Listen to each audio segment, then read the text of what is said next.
Kalau dulu anak-anak mungkin sudah kurang suka ya itu ya, makan makanan zaman dulu misalnya kayak rebus-rebusan, makanan tradisional kayak dulu tuh kita konsumsi pisang goreng, ubi rebus, ubi dibikin macem-macem makanan, itu udah paling enak banget dulu. Kalau sekarang ciki gitu kan, McD dan lain-lain itu.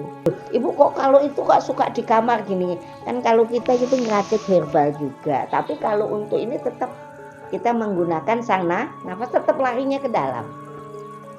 Larinya ke dalam. Bisa dicoba. Larinya ke dalam. Kalau sarana kita pakai minyak, pakai ini tuh supaya sugestinya itu lebih bagus. Dan memang alam semesta itu kan menyediakan sarana. Dan pohon kita korbankan itu seneng karena digunakan untuk kebaikan sang khalifah, manusia, makhluk yang paling mulia. Jadi mereka senang.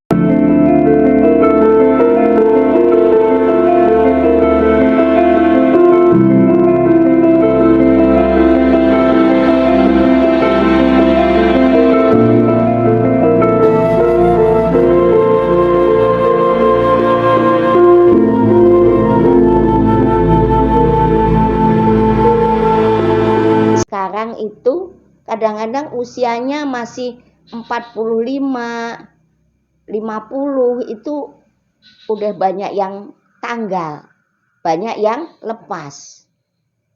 Jadi beda dengan orang-orang dulu. Orang-orang dulu tuh ada sampai usia 90 tuh giginya masih masih. Itu siapa sih yang dari Bengkulu tuh? Haji Amiruddin, Haji Amir itu usianya juga cukup lumayan tapi giginya 80 ya, giginya coba Masya Allah ya. Iya, luar biasa itu. Iya, Masya Allah lah. Itu ada luar biasanya. Jadi dia kan berupaya juga untuk supaya sehat. Dia berusaha kemana-mana untuk menjadi tubuhnya bisa dipertahankan sehat itu. Jadi di samping kita latihan ini juga pola makan harus kita jaga. Paling bagus itu kita kembali ke tradisional. Tapi sekarang anak-anak sekarang sudah terlena, kadang tek gitu. Makanan datang gitu apa? GoFood ya. GoFood dan lain-lain. Jadi sepertinya fasilitas hidup itu semakin mudah dan nyaman, enak di mulut. Kalau dulu anak-anak mungkin sudah kurang suka ya itu ya, makan makanan zaman dulu misalnya kayak rebus-rebusan, makanan tradisional kayak dulu tuh kita konsumsi pisang goreng, ubi rebus, ubi dibikin macem-macem makanan, itu udah paling enak banget dulu. Kalau sekarang ciki gitu kan, McD dan lain-lain itu. Kalau kita bisa kembali ke tradisional dulu, kemungkinan badan kita lebih bisa mengantisipasi radikal bebas. Coba sekarang tuh udara juga terasa panas ya. Apa ibu sendiri apa semua juga ngerasain? Semua ya. Jadi udara panasnya itu berbeda ya. Udara panas itu kayaknya ke kulit juga bakarnya itu lebih kencang gitu. Terus daun misalnya kita naruh daun sebentar itu gosongnya itu beda kayak zaman dulu gitu ya.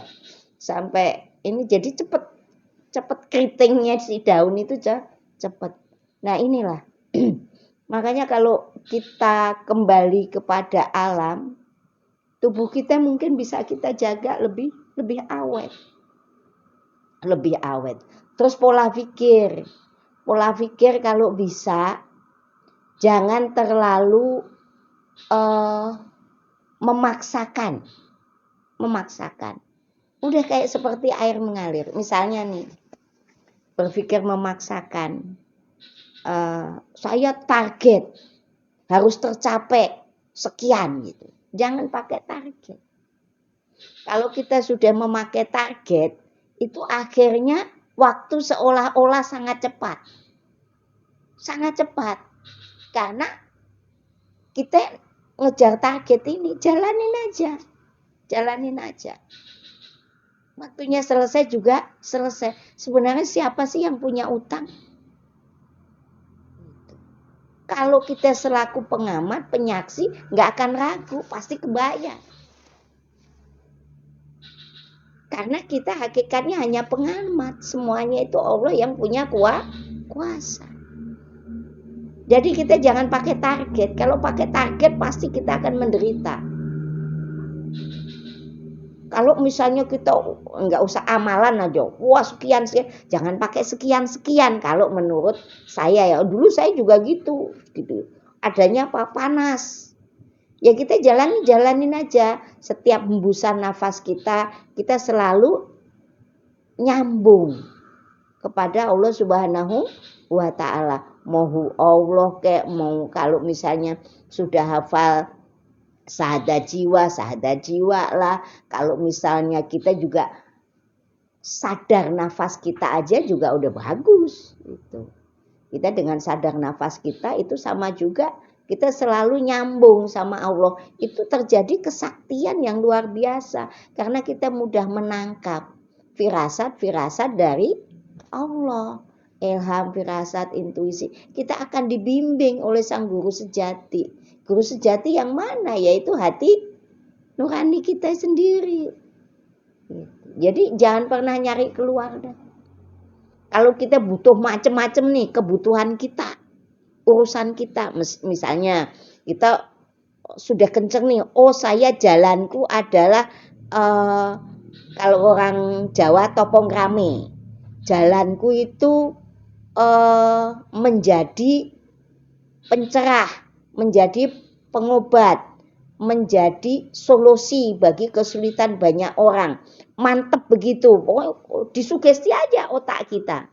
Begitu ada yang datang ke kita minta tolong, jangan pernah ditolak. Jangan pernah ditolak, itu sudah ibaratnya sabdo dadinya udah masuk. Karena ucapan kita yang zohir sama ucapan kita di hati itu akhirnya diwujudkan, didohirkan.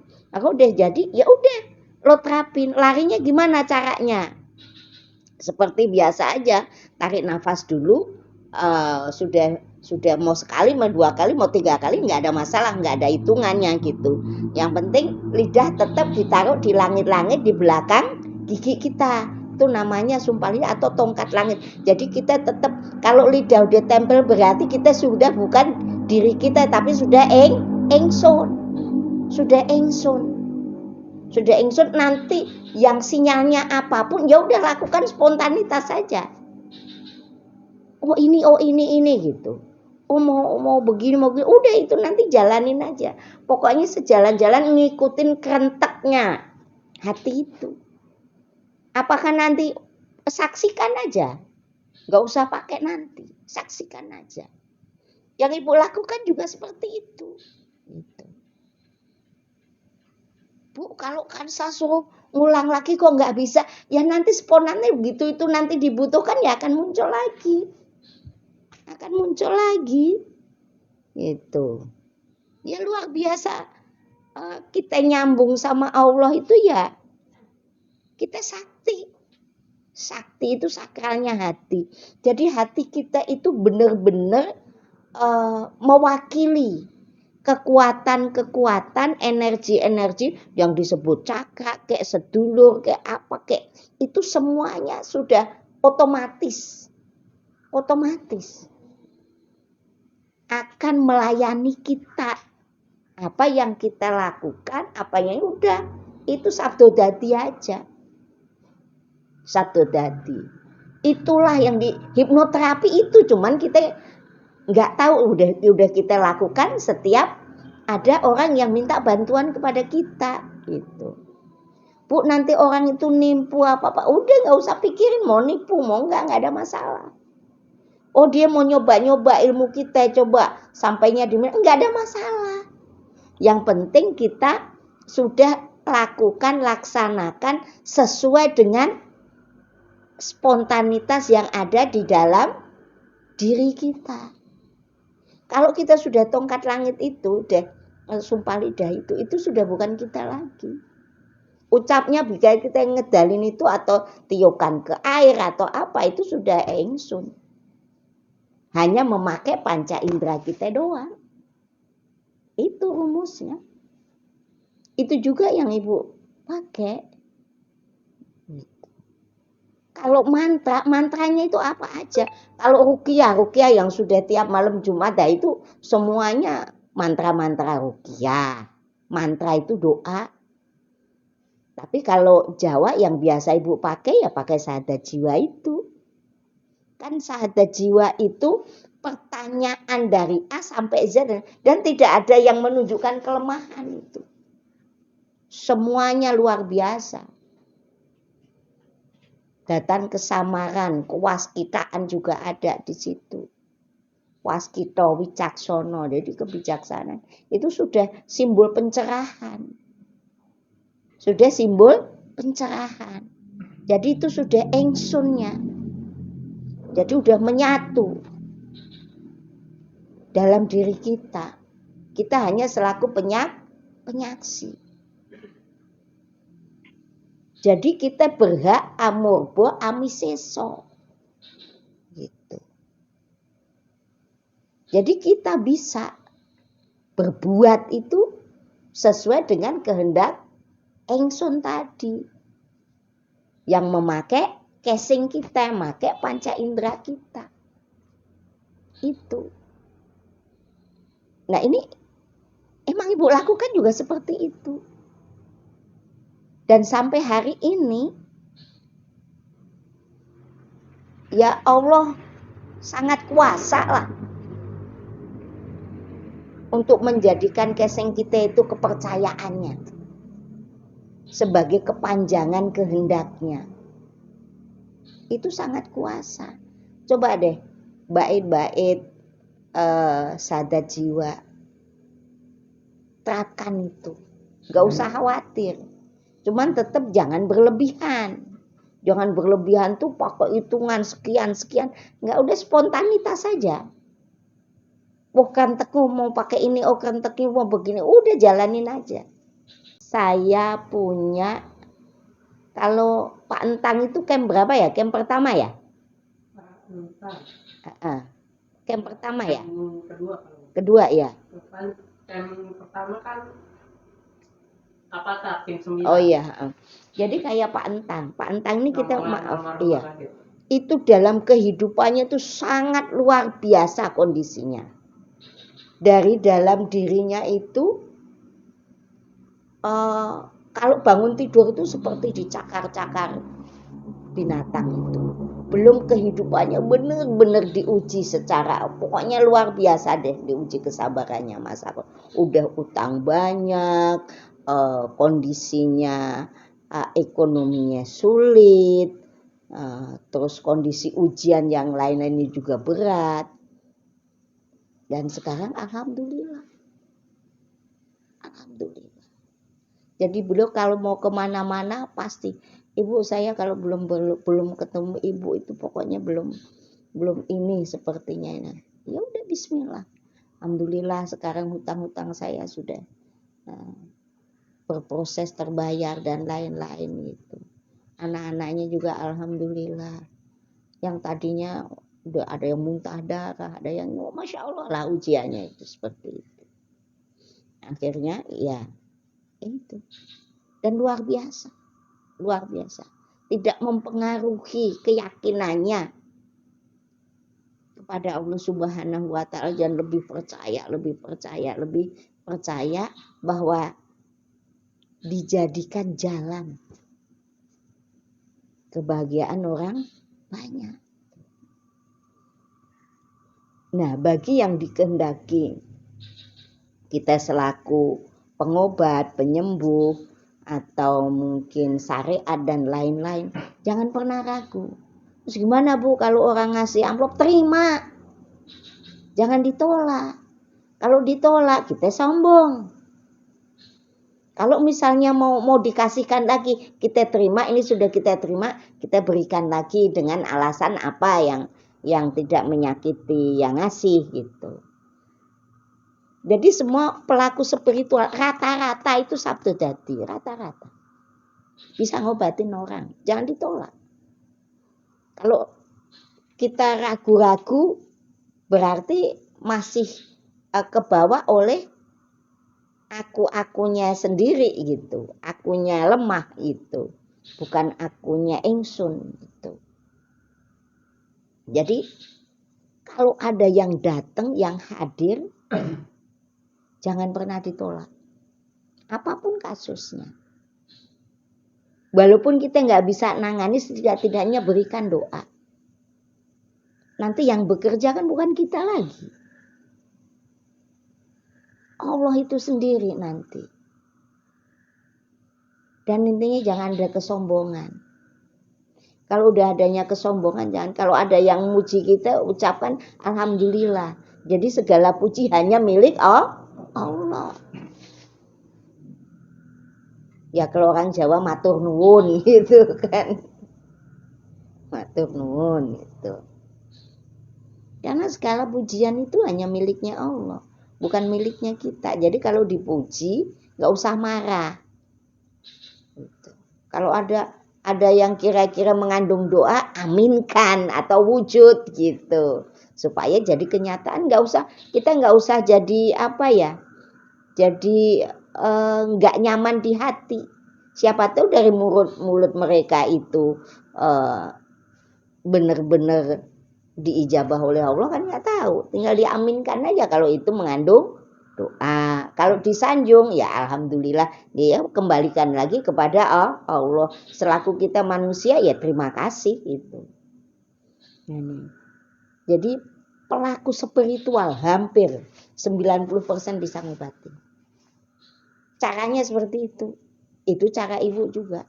Loh, ibu kok kalau itu kok suka di kamar gini? Kan kalau kita gitu ngeracik herbal juga. Tapi kalau untuk ini tetap kita menggunakan sang nafas, tetap larinya ke dalam. Larinya ke dalam. Bisa dicoba. Larinya ke dalam. Kalau sarana kita pakai minyak, pakai ini tuh supaya sugestinya itu lebih bagus. Dan memang alam semesta itu kan menyediakan sarana.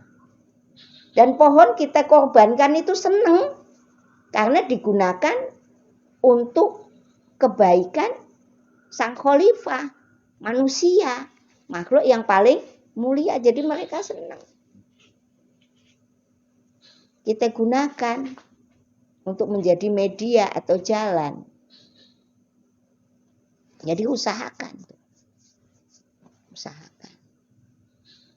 Karena dengan pakai herbal, pakai ini, pakai itu, kita ibaratnya ada kos. Mereka juga akan menghargai. Jadi barternya itu enak gitu. Daripada kita nggak ada melibatkan alam gitu. Tumbuh-tumbuhan itu kan memang berkhasiat. Apalagi ini Bang Ginting sudah bisa memproduksi atau membuat minyak yang dari tumbuhan. Memang seluruh organ tubuh kita ini ada di daun itu. Kebutuhan organ tubuh kita ada di daun kelor, dibikin minyak, di mix sama bawang merah atau mungkin ya terutama juga doa gitu ya. Itu bagus, itu bisa dipasarkan gitu. Apalagi sudah dibarengin kalau buat itu megang napas, tiupkan di situ gitu. Oh, bagus itu.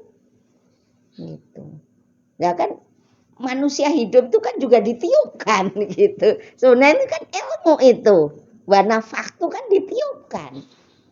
Gitu.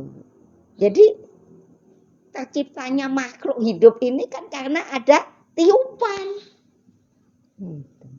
Itu simbol itu. Sebenarnya kalau kita bisa baca ayat, terus memahami, mengambil intisarinya, kita terapkan dalam kehidupan, itu berarti kita itu termasuk yang hamba Allah yang berpikir, yang berakal itu. Karena menggunakan pikiran kita itu, akal kita itu.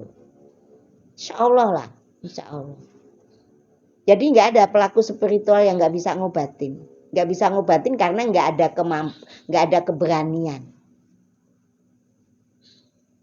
Kalau mampu semua pelaku spiritual bisa. Aku yakin bisa. Cuman itu tadi tidak ada keberanian. Kalau mampu ada kemampuan untuk ke sana. Karena sedikit banyak itu energi di dalam tubuhnya itu sudah aktif. Energi hidup. Energi nafas itu tanpa batas. Dahsyat sekali. Mau apa dia dipakai buat ini deh, buat sarananya. Gitu. Jadi modal itu sudah ada. Kalau mampu, kalau sudah ingsun yang turun, apa yang nggak mampu? Semuanya mampu, semuanya bisa. Makanya kalau kita sedang nanganin orang, ngobatin, posisikan diri kita seperti yang ada di sadar jiwa itu. Dalam usaha libatkan. Oh sambil apa aja bisa. Cuman jadi jangan kewajiban. Wah harus sekian. Enggak. Walaupun kalau sadar jiwa itu nggak akan bikin panas. Kayak zikir panjang itu kan panas. Sebenarnya ada resepnya supaya nggak jadi panas, nggak jadi gelo gitu ya. Itu ada. Cuman kadang-kadang pada kurang tahu bahwa oh ini kalau udah sekian nih, udah kondisinya kayak gitu, stop dulu, diganti yang ini gitu. Ini peredamnya gitu. Kan kadang-kadang nggak dikasih peredamnya. Gitu. Makanya banyak yang orang ngamalin itu jadi pikirannya miring sedikit gitu kan. Itu. Nah, inilah. Insya Allah lah. Ayo kita bareng-bareng terus belajar terus gitu. Saya juga semakin saya belajar memahami tentang herbal, tentang alam semesta, anatomi tubuh, itu semakin takjub. Tubuh kita itu nggak pernah ada yang berhenti, terus bergerak. Makanya kalau kita tidak bergerak, tidak menggunakan kesempatan hidup ini untuk bermanfaat, kayak sih rugi banget. Waktu hanya sia-sia. Oke, saya rasa sekian dulu, nanti disambung lagi lebih dan kurangnya. Wassalamualaikum warahmatullahi wabarakatuh. Rahayu sakuntumaku.